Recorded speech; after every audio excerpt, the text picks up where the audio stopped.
Hello everyone, I hope you guys are all having a wonderful day, and today I'm going to explain how model rockets work. So, I'm going to start off with the three main sections. Now, the first section you're going to have is the main body tube, or like just tube.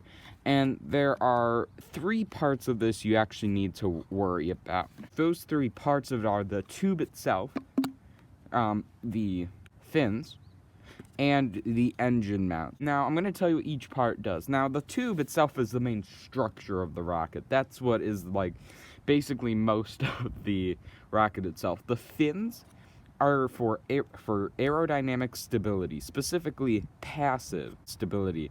What this does is basically make sure that when your rocket flies up, it flies straight, like a dart. It does not do loop-de-loops, which I've had happen to me on multiple occasions. So you're going to want to have fins. Now, the final part is, it's kind of harder to see because it's actually in the rocket itself, but that's the engine mount. This is what you stick your engine, which we will be getting to next, in, and it should fit snugly in there.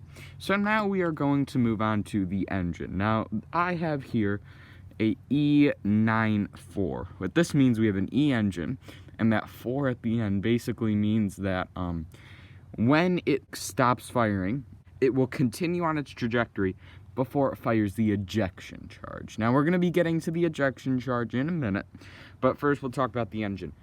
This engine, I believe, uses aluminum powder with P-band. Now, that's you're not gonna have to worry about this, but just remember that this is a solid rocket motor.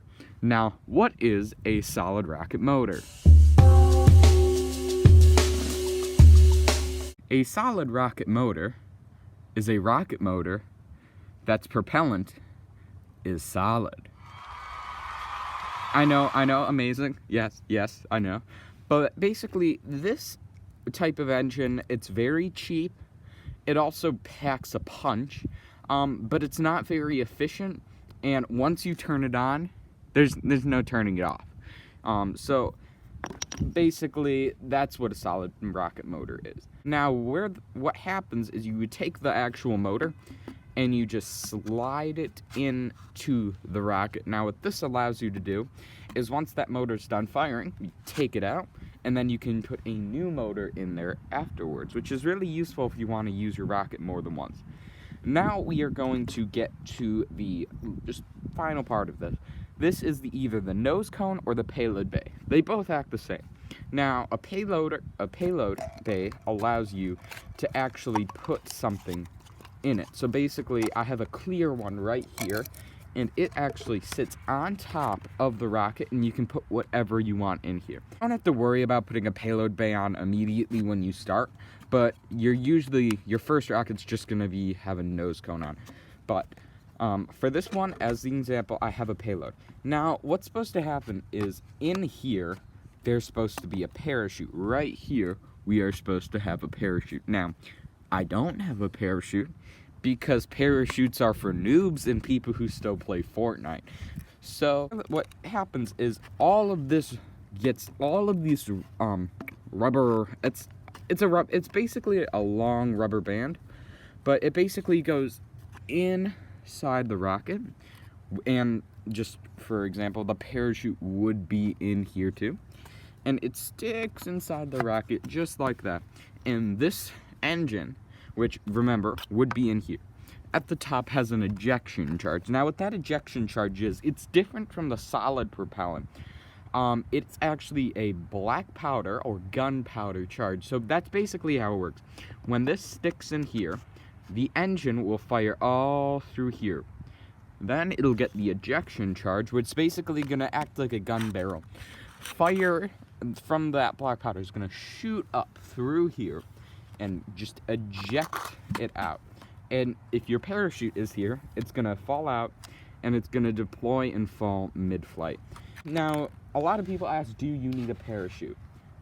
Yes and no, it depends. Now, if you're gonna be launching somewhere where there's a lot of people, like not a crowded public park, but where there's like dogs and kids running around, I would suggest a parachute, because while this rocket it's pretty light, especially without the engine, it's still going to be falling at 20 miles per hour. So you usually are going to want like something to, keep it from hitting something.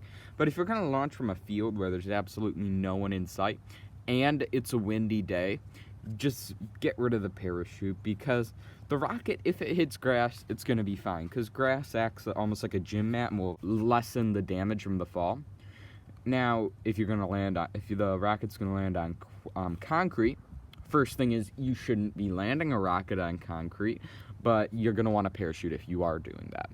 Now, for how you construct it, when you're assembling it, usually what I would suggest is you're only going to need hot glue for the fins. Now, there's a reason you're going to want a hot glue for the fins. Now, you might say that like, oh, that's kind of dumb to have hot glue for the fins because you're going to have it where it will melt.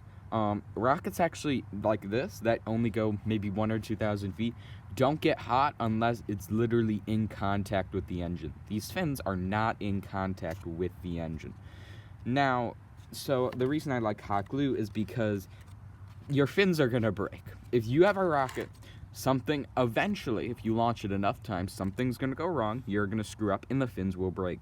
Now, an easy way to fix the fins is just to use hot glue, because hot glue, unlike epoxy, comes off very easy and is really easy to work with.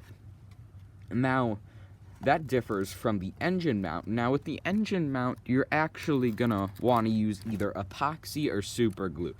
I would suggest epoxy because it is a lot more heat tolerant than super glue. But I've had it where I've tried using hot glue for the actual inside of the mount. But what'll happen is, because this engine, the heat from the exhaust actually radiates into the cardboard, which will actually radiate into this, and it'll actually melt the hot glue mid-flight, which will basically cause the engine to shoot up into here.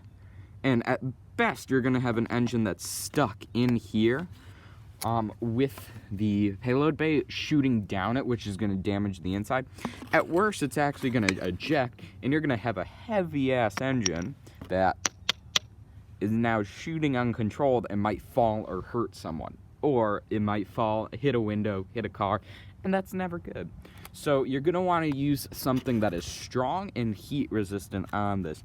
You might opt for having it so it sticks in there, like you cut a hole and then you have little tabs that go through that, but I just suggest epoxy.